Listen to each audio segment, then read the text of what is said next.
बिस्मिल्लाहिर्रहमानिर्रहीम। शुरू करता हूँ अल्लाह के बाबरकत नाम से, जो दिलों के भेद जानता है और जिसके कब्जा कुदरत में हम सब की जान है। प्रोग्राम है हकीकत क्या के साथ सिकंदर रहमान, और आज के मेरे मेहमान हैं बड़ी प्यारी शख्सियत जो हमेशा हमारे साथ रहे मुख्तलिफ मौज़ूआत पे।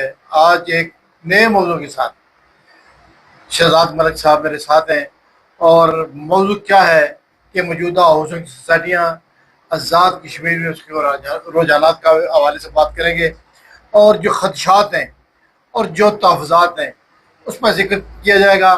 और मेरे मेहमान शहजाद मलिक उर्फ अलमारूफ पोला पेडू और शेख कालून खान हैं। तो मैं सबसे पहले इन्हें अपने स्टूडियो में खुशआमदीद कहता हूँ कि आपने हमेशा मेरे साथ अच्छे प्रोग्राम किए, और आज मलिक साहब, पहले तो आपको मैं खुशआमदीद कहता हूँ।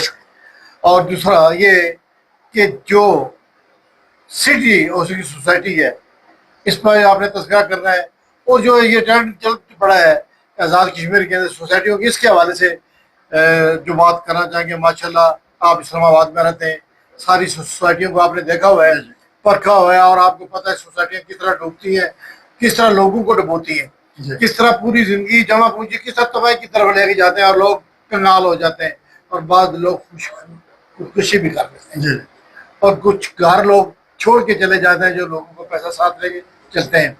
तो इस पे बात करेंगे शहजाद मलिक साहब से।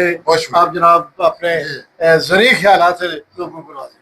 बहुत शुक्रिया जी। ये वैसे सोसाइटी का किसी भी जगह पे आना मैं समझता हूँ बड़ा खुशाइंद होता है, इससे डेवलपमेंट होती है, बशर्ते कि सोसाइटीज जो हैं वो दो नंबर ना हो, फ्रॉड ना हो।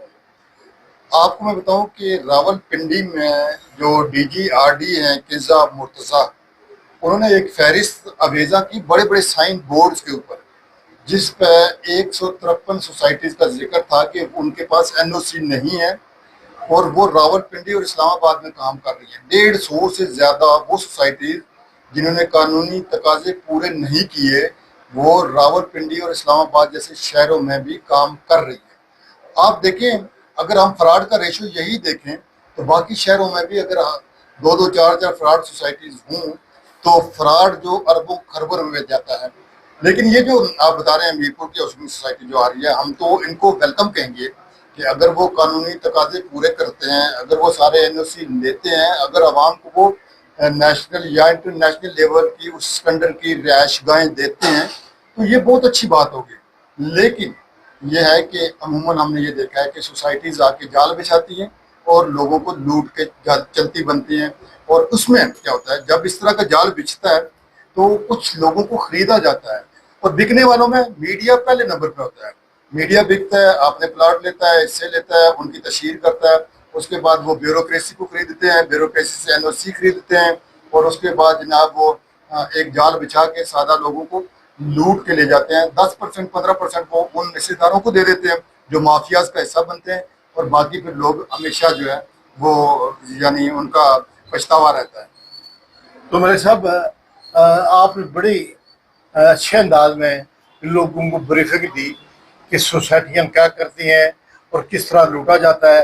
तो जो मीरपुर में ये हमारी सिटी हाउसिंग सोसाइटी है, इसका बड़ा नाम है, जेलम, सराय आलमगीर, और इसके बाद बाकी शहरों में मुल्तान, बेशुमार जगह बैरिया जो है वो काम कर रहा है। ये मलिक रियाज साहब के दामाद है, और उसकी बेटी जो है वो इस सिटी हाउसिंग सोसाइटी को प्रोजेक्ट कर रही हैं, और वो वहाँ से जो डेवलपर हैं यहाँ पे आ रहे हैं, और मुकामी लोगों ने अपनी ज़मीनें दी हैं। इसके हवाले से क्या समझते हैं कि क्या ये फेजिबल है? देखिए, हम तो कहते हैं कि अल्लाह करे ये सोसाइटी एक नंबर हो, ये लोगों को अच्छी स्टैंडर्ड की रिहाइशगाहें दे। लेकिन हम जो मालिकान हैं उनको ये कहेंगे, मालिकान को भी हम एडवाइस करेंगे कि खुदा रहा आप वो फंडा ना अपनाएं, आप आके यहाँ पे प्रॉपर काम करें, आप यहाँ NOCs लें, यहाँ पे आप काम करके दिखाएं, किसी को खरीदें मत। ब्यूरोक्रेसी को, किसी बड़े माफिया के सरगना को, किसी मीडिया पर्सन को, किसी तशहीरी अदारे को, किसी को ना खरीदें। आप थ्रू प्रॉपर चैनल अच्छा काम करें। आप जब अच्छा काम करेंगे आवाम का आप पे एतमाद बढ़ेगा, जैसे DHA और बैरिया पे आवाम का एतमाद है। आप इस स्टैंडर्ड की अगर रिहाइशगाह देंगे, साफ सुथरा काम करेंगे, लोगों को अच्छे तरीके से वहाँ पे डेवलपमेंट करके देंगे, उनको पोजीशन देंगे, और उनको घर बना के देंगे और उस स्टैंडर्ड के बना के देंगे जो रफायर है, जो इंटरनेशनल नहीं तो नेशनल स्टैंडर्ड है। तो मैं समझता हूँ ये एक बहुत अच्छी बात होगी। हम इस स्टेज पे उन पर तनकीद नहीं करते, हम सिर्फ इस स्टेज हम उनको ये जरूर कहेंगे कोई गैर कानूनी हथकंडा, कोई मनफी हथकंडा, कोई खरीदो फरोख्त, कोई यहाँ पे मंडी वाला सिलसिला नहीं होना चाहिए। ये काम आप करें, आके प्रॉपर तरीके से करें, हम आपके साथ हैं। यहाँ के दानश्वर तबका, यहाँ के बाशऊर लोग, ये अदराक मीडिया हाउस, ये आपकी मुकम्मल सपोर्ट करेगा, बशर्ते कि आप थ्रू प्रॉपर चैनल और कानून के मुताबिक चलेंगे। तो अच्छा मलिक साहब, आपने बड़ी हम बात की है कि वाकई अगर एक चीज़ फिजिबल हो और उसे अच्छे अंदाज से किया जाए तो लोग उसे अप्रिशिएट भी करेंगे और उसके आगे भी लेके चलेंगे। तो सब एक चीज़ जो यहाँ पे एनओसीज के हवाले से गर्दिश कर रही है और फॉरेन में भी और यहाँ पे भी कुछ दौर वे लॉ करते हैं और इसकी महारफत भी करते हैं। हमने महारफत तो इस पर याद पे करनी है कि अगर वो गलत करेंगे तो अगर सोसाइटी को सही तरीके से, जिस तरह आपने फरमाया कि एक थ्रू प्रॉपर चैनल इजाजत लेके और लोगों को साथ लेके, वो भी कह रहे हैं। ये एक चीज मैं इसमें अर्ज करता चलूँ, कल यहाँ पे हम जान साहब से डेवलपर है, उन्होंने कहा है हमारे इदराक न्यूज के एक प्रोग्राम में कि ये जगह जो है जो खदशात पाए जाते हैं ये पाकिस्तान के लोगों को जो है उसमें दे दिए जाएंगे प्लॉट। उन्होंने कहा जी नहीं, हम लोग यहाँ पे डेवलपमेंट के लिए आ रहे हैं और ये जगह आप लोगों की कश्मीरियों के, वो वहाँ पे कश्मीरी ले सकते हैं, कोई पाकिस्तान वाला नहीं ले सकता। ये चीज सारी चीजें जो इसके बारे में आप जी क्या अब देखें ना, दो चार चीजें तो बुनियादी होती हैं। जैसे एनओसीज होते हैं कि आपने पहले तो माहौल को डिस्टर्ब नहीं करना। वहां जाके आपने जो माहौल है, ऐसा ना हो कि आपकी सोसाइटी की वजह से वहां पे पोल्यूशन फैले, वहां पे सीवरेज के इशूज आए, हमारे मंगला डैम में आके गंदा पानी गिरना शुरू हो जाए और ये जेर जमीन पानी में कमी आ जाए। ये इस तरह की चीज़ों को पहले देखना है। आपने दरख्तों को, जंगलात को मुतासर नहीं करना है, आपने जरिए राजी को मुतासर नहीं करना है। ये बुनियादी जो शराइत होती हैं। उसके बाद आपने साइल टेस्टिंग करनी है कि ये ज़मीन क्या इस काबिल है कि इसमें सोसाइटी बन सकती है, यहाँ की जो मिट्टी है इस काबिल है कि 4 मंजिला 10 मंजिला बिल्डिंग को वो उठा सकती है, यहाँ इसके नीचे कोई जलजले की कोई फॉल्ट लाइन एक्टिव तो नहीं है। ये सारी चीज़ें देख के, स्टडी करके, एनएसयू लेके और फिर अगर आप आ रहे हैं तो मैं समझता हूँ आप बहुत अच्छा काम कर रहे हैं। यहाँ पे घरों की ज़रूरत है, लेकिन आपको ये बता दूँ कि यहाँ पे एक एमडीए नामी अदारा भी था, वो भी डेवलपमेंट के नाम पे कायम हुआ था, सरकारी अदारा था और उसने इस शहर का बहुत सत्यानाश किया है। उस माफिया के कब्जे में आके इस एमडीए ने, जो मीरपुर डेवलपमेंट अथॉरिटी थी, उस अथॉरिटी ने एक नाकाम अदारा होने की मसाल कायम की है। उसकी वजह यह थी कि उसमें कुछ माफियाज के लोग आ गए थे, उन्होंने एक एक प्लाट को 10-10 दफा बेचा, उन्होंने ग्रीन बेल्ट्स को तबाह बर्बाद किया, उन्होंने शहर का नक्शा बर्बाद किया। वो मुख्तलिफ आपने डीजी एमडीएस लगाते रहे, यहाँ पे मुख्तलिफ सियासतदानों हुक्मरानों से मिलकर माफिया के लोग मीरपुर का सत्यानाश करके चले गए हैं। अगर ये सोसाइटी भी उसी नक्शे कदम पर चलेगी तो मैं समझता हूँ निशाने इबरत बनेगी। हम उम्मीद करते हैं कि ये लोग एमडीए से सबक सीख के और उस माफिया, एमडीए माफिया से बचा के एक अच्छा काम करेंगे। अच्छा काम की बात आई है तो मैं इस जमीन में आज करता चलूँ कि जो इम्तियाज जान साहब है उन्होंने कहा है कि ये जो सोसाइटी बनने जा रही है मीरपुर के अंदर, और ये हाउसिंग सोसाइटी जो है एक नमूना होगा पूरे आज़ाद कश्मीर के लिए, पूरे पाकिस्तान के लिए। इसमें जो हम फैसिलिटीज दे रहे हैं और जो डिज़ाइनिंग कर रहे हैं वो टॉप स्टैंडर्ड है, आप उसको बिलीव नहीं कर सकते। जब वो चीज़ आपकी इस ज़मीन पे बिछेगी या जो हमारा ख्वाब है वो पूरा होगा तो इंशाल्लाह आप देखेंगे कि मीरपुर के लोग इस बात पे फख्र करेंगे कि मीरपुर के लोगों के लिए जो ये सोसाइटी बनाई गई है वो बड़ी कारामद होगी। लेकिन फिर भी जो बाज़ का ऐसे मामलात हैं मालिक साहब, जिस तरह आपने एमडीए का जिक्र किया कि हज़ारों प्लाट, हज़ारों सेक्टर उसके अनडेवलप्ड हैं। जब वहाँ पे हज़ारों में काम हो जाता था, अब करोड़ों में पे नहीं होता। तरहों के लिए उनके पैसे नहीं है और मक्कारी और जलालत उनके अब भी उनके जहनों में फंसी हुई है। आज भी क्लर्क वहाँ पे जो बैठे हुए हैं अरबों खरबों में मालूम हो गया, और इसी तरह वो कर रहे हैं। आज भी वही कर रहे हैं कि जो बंदा अब्रॉड में बैठा है उसका प्लाट किसी को दे दिया, प्लाट पे प्लाट लगा रहे हैं, कोई शर्मा यहाँ नहीं है, नक्शे पे नक्शा चेंज हो रहा है, कोई पूछ नहीं रहा है। ये सारी चीज़ें जो है आने वाली जो सोसाइटी है ये बाहर से लोग आ रहे हैं डेवलपर और मकामी लोगों ने ज़मीन प्रोवाइड की है। वो जो एक एनओसी जो है तकरीबन 800-900 कनाल की जो डीसी साहब ने जारी की है और उसकी हदूदों की यूद में रह के जो एक वो कर सकते हैं उनके मुताबिक उन्होंने की है। फर्दर देखिए जो राज साहब, हम जो भी इन्वेस्टर बाहर से आएगा, पंजाब से आएगा, सिंध से आएगा, यहाँ पे इन्वेस्टमेंट करेगा, हम उसको वेलकम करेंगे। इससे अच्छा होता है, यानी लोगों का जो है वो अर्निंग बढ़ती है, मैशियत को सपोर्ट मिलती है। हम इनको आने से नहीं रोक रहे, हम सिर्फ ये कह रहे हैं यहाँ का जो एमडीए माफिया है, जिसने एमडीए के प्लाट खाली पड़े हुए हैं, एमडीए के सेक्टर खाली पड़े हुए हैं। ये शहर जो 60 में प्लान हुआ था, उस प्लान के मुताबिक ये अभी 70% अभी बाकी है काम करना, 40% भी काम नहीं हुआ। इसका मास्टर प्लान का सत्यानाश हो गया। जब हमारे एमडीए के अपने प्लाट और सेक्टर्स खाली पड़े हुए हैं, नई सोसाइटी कैसे चलेगी? एक बात। और फिर इस एमडीए माफिया ने ये किया है कि यहाँ पे लोगों का एतमाद को वो उसको ठेस पहुंचाई है। लोग एतबार नहीं करते प्लाट खरीदने में, लोग घर बनाने। इससे बेहतर है कि वो पिंडी में जाके घर बनाते हैं। यहाँ से अपनी इन्वेस्टमेंट लेके पिंडी इस्लामाबाद में जा रहे हैं। ये जो मायूसी का आलम है, ये जो बदगुमानी और बेतमादी का आलम है, ऐसे में ये जो नई सोसाइटी आ रही है, मैं समझता हूँ इसको सबक सीख के आना चाहिए। आप जैसे लोगों से मशवरा करके आना चाहिए। हमारा ये पैगाम राज साहब मैं कहूँगा इनके डेवलपर्स तक, मालकान तक जरूर जाना चाहिए कि इस शहर में मौजूद माफिया आपको घेरेगा, उस माफिया से बच के रहना। यहाँ तो ऐसा माफिया भी है, ऐसे प्रॉपर्टी डीलर भी मिल जाएंगे, ऐसे दानिश्वर भी मिल जाएंगे जो कहेंगे राजा सिकंदर साहब आए, मैं आपको चांद पे प्लाट लेके देता हूँ, चांद पे हमारी सोसाइटी बन रही है। ये जो आपने ख्वाब दिखाई, ये तो कोई ख्वाब ही नहीं है, हम आपको चांद पे बसाएंगे।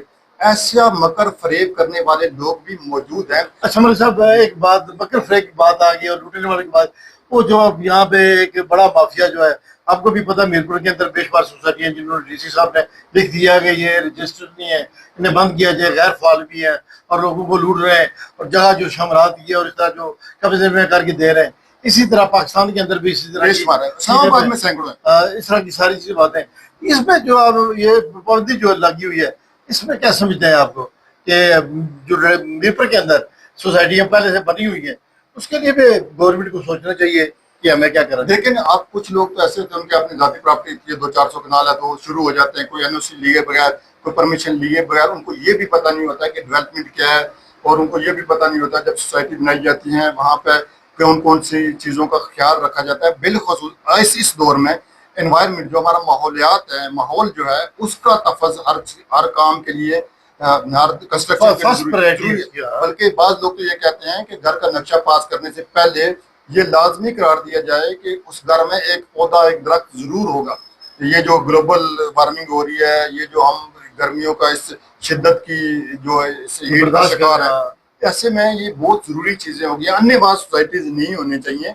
लेकिन जैसे आपने इनकी तारीफ की है, मैं समझता हूँ ये अच्छे लोग हैं, ये अच्छी डेवलपमेंट कर सकते हैं, ये एक तारीख रकम कर सकते हैं, बशर्ते कि मकामी माफिया से बच के रहें। ये देखें इनकी जो है पिछले बैकग्राउंड इनका अगर देखा जाए, मलिक साहब से लेके आगे तक जो इनकी सोसाइटीज बनी है, आज भी वो बिक रही है, आज भी वो नाम मौजूद है। यानी ये सारी चीजें जो है। लेकिन एक और चीज, वो लूटने वाली बात जो है, वो कौन से अदारे यहाँ पे आए, मीरपुर वालों को लूटा और जो तहफात हैं, उसके बारे में एक बात। अब देखें ना, वहाँ पे फ्रॉड जो हुए हैं, अभी वो टॉप सिटी था, मशहूर केस है रावलपिंडी का, टॉप सिटी था, उसमें जनरल फैज अमीर जैसे लोगों का नाम आया कि उन्होंने प्लाट लिए और कब्जे करे। जब जर्नैल मुलवस हो जाते हैं सोसाइटीज में, जब जजेस मुलवस हो जाते हैं सोसाइटीज में, जब बड़े बड़े माफिया मुलवस हो जाते हैं, जब कब्जा ग्रुप मुलवस हो जाते हैं, जब मीडिया खरीद लिया जाता है और जब मकामी बदमाशों को उसका हिस्सा कब्जा ग्रुपों को बना लिया जाता है, तो फिर सर लोगों की बदवाएं जो है ना, उनका मुकद्दर बनती है मालकान के लिए। मैं समझता हूँ वो चीज़ें जो हमने रावलपिंडी इस्लामाबाद में देखी, दीगर शहरों में देखी, अल्लाह करे वो यहाँ पे ना हो। हमें एक अच्छी सोसाइटी की ज़रूरत है, यहाँ पे अच्छी डेवलपमेंट होनी चाहिए, या लोगों के अच्छा बेहतर रहन सहन होना चाहिए। लेकिन इसमें वो रवायात और वो असूल और वो कानून नहीं होने चाहिए जो हमने माजी में दीगर शहरों में देखे, जहाँ कत्लेआम तक देखे हमने। कत्ल की कई वारदातें होती हैं, बंदे मार दिए जाते हैं और पता नहीं क्या क्या कुछ होता है। जनरल फैज अमीर जैसे लोग मुलवस पाए जाते हैं। तो ये शर्मनाक, मैं समझता हूँ, तारीख यहाँ पे दोहराई नहीं जानी चाहिए। मलिक साहब, बहुत लंबा ये टॉपिक है, इस पर बात करें तो घंटों लग जाएंगे। हम इस प्रोग्राम को समेटते हुए कि जो हमने देखा, जो हम कर रहे हैं, जो हम करने जा रहे हैं, हमें भी अपनी इसराह अहवाल करनी चाहिए, बिला देखे बिला परखे। हमें किसकी हमायत तो तायद भी नहीं करनी चाहिए। इदराक न्यूज़ एक चीज़ का नाम नहीं है, हर चीज़ का इदराक करने का नाम है। हमें इस बात का भी इदराक करना चाहिए कि लूटने वाले बेशुमार लोग यहाँ से लूट के ले गए और मुर्गे लोगों के खा गए। लोग उनका पुरसाना हाल नहीं है, कुछ लोग मर गए, कुछ मरने वाले हैं, और सोसाइटियाँ और ये सारी चीज़ें वहाँ की वहाँ पड़ी हैं। ये सारी चीज़ें आप लोगों को आखिरी पैगाम क्या देंगे? तो मैं फिर इस बात को मैं पैगाम भी दूंगा कि मुश्तरी होशियारबाज, खरीदने वाले की जिम्मेदारी बनती है वो देखभाल के खरीदे। और जो डेवलपर्स आ रहे हैं उनके लिए हम दुआ करते हैं कि अल्लाह करे ये इस शहर के लिए आसानियां पैदा करें, इस शहर को खूबसूरत बनाएं। ये उनके आने से यहाँ पे रहमत हो, कोई जहमत ना हो, कोई बवाल पैदा ना हो, कोई टेंशन पैदा ना हो, कोई मुकदमाबाजी पैदा ना हो, कोई कत्लेआम ना हो। हम ये दुआ करते हैं अल्लाह करे ये नई सोसाइटी इस शहर की खूबसूरती में इजाफा करे। प्रोग्राम हकीकत है क्या में इस बात को हम बावर भी लोगों को करवाते हैं और नए प्रोग्राम लेके आते हैं ताकि लोग इस इदराक को, जो हमें जिसका इदराक समझते हैं कि लोगों के जो हकूक़ हैं, जो तहफ़्ज़ात हैं, उनको लोगों तक पहुँचाना। ये प्रोग्राम जो है सिर्फ आप लोगों के लिए नहीं है, ये हमारी आने वाली नस्लों के लिए है। ये जो मनसूबा बनने जा रहा है इसमें क्या होगा क्या नहीं होगा उसके खदशात, उसकी हमायत उसी सूरत मुमकिन है कि वो अगर सही तरीके से काम करेंगे तो हम उनके साथ हैं। अगर नहीं करेंगे, इस पेड प्लेटफॉर्म से हमने ऐसे ऐसे लोगों को भी नंगा किया है जिससे पहले दुनिया में ना किसी ने किया ना करेगा, और हम फिर करेंगे। ये हमारी क्या इसको चेतावनी समझ लें या ऐसे हम आपको वार्न कर रहे हैं इस बात को, या अगर करेंगे तो उसको हक आए। और जिस तरह इन्होंने कहा है, मलिक साहब का बड़ा विजन है, इन्होंने बहुत कुछ देखा है और इन्होंने सब के सब कुछ ऐसी बातें जो हमने नहीं की, कुछ थोड़े से हम टच आपको दिखाएंगे जो हमारा MDA के पुराने सेक्टर बने हुए हैं जिसमें काम नहीं हो रहा, ताकि लोगों को पता चले कि आने वाले वक्त में ये सोसाइटियाँ इस तरह की काम ना करें और जिस तरह वो करना चाहते हैं वो करें। प्रोग्राम हकीकत क्या के साथ इंशाल्लाह किसी और प्रोग्राम में सिकंदर रहमान को और शहजाद मलिक और बोला को दीजिए इजाज़त। अल्लाह हाफिज़। अल्लाह आपका और हम सब का नेगहबान हो।